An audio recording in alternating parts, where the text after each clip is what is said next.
Evening, Diane Pollock, a retired Planned Parenthood.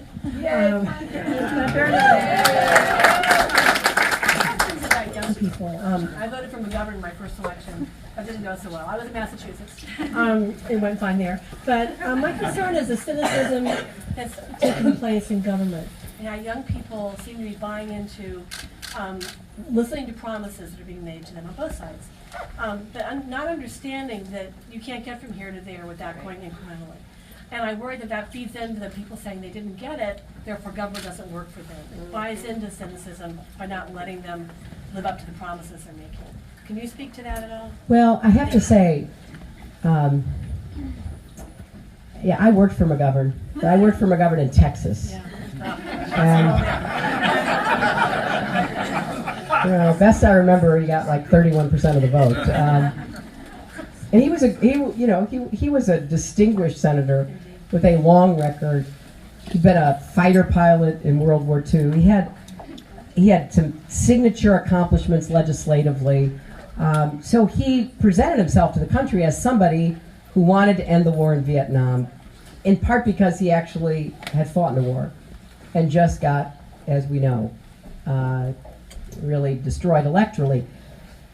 Here's what I think is going on, and I think we'll have to do more research and understand it better.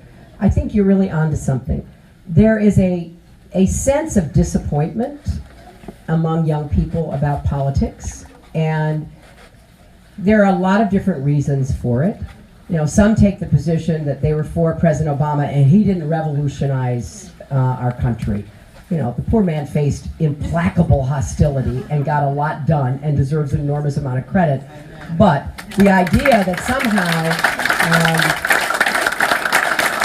the Affordable Care Act or saving the economy were not big enough accomplishments is just bewildering to me.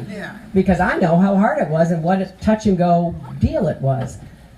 Some are new to politics completely. They're children of the Great Recession, and they are living in their parents' basement. They feel that they got their education and the jobs that are available to them are not at all what they envisioned for themselves, and they don't see much of a future. I met with a group of young black millennials today, and one of the young women said, none of us feel like we have the job that we should have gotten out of college, and we don't believe that the job market is going to give us much of a chance. So that is a mindset that is really affecting their politics. And so if you're feeling that you're consigned to, being a barista or, some other job that doesn't pay a lot and doesn't have much of a ladder of opportunity attached to it, then the idea that maybe, just maybe, you could be part of a political revolution is pretty appealing. So I think we all should be really understanding of that, and we should try to do the best we can. Not to be, a wet blanket on idealism. You want people to be idealistic. You want them to set big goals, but to take what we can achieve now and try to present them as bigger goals. I mean, getting our country to 100% universal coverage is a big deal. Getting that Affordable Care Act to work better for people, getting the costs down so that people feel that they can afford the care that they now have access to, that's a big deal. Going after infrastructure, manufacturing, combating climate change by setting some big goals like 500 million new solar panels by the end of my first term and enough clean power to power every home in America by the end of my second term, that's a big goal.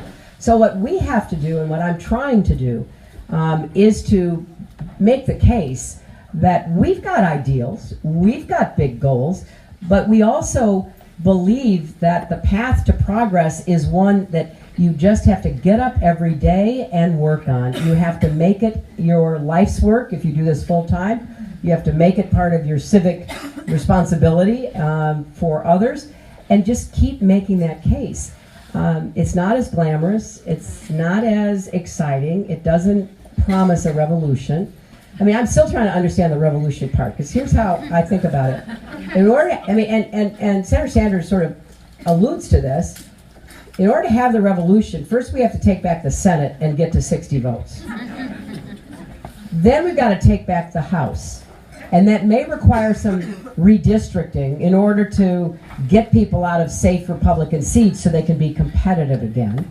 I think we're already in like year 6 or 7 of a 2-year term. So, you know, those of us who understand this, who've been experienced, who have worked in it, know that it's a false promise. But I don't think you tell idealistic people, particularly young people, that they've bought into a false promise.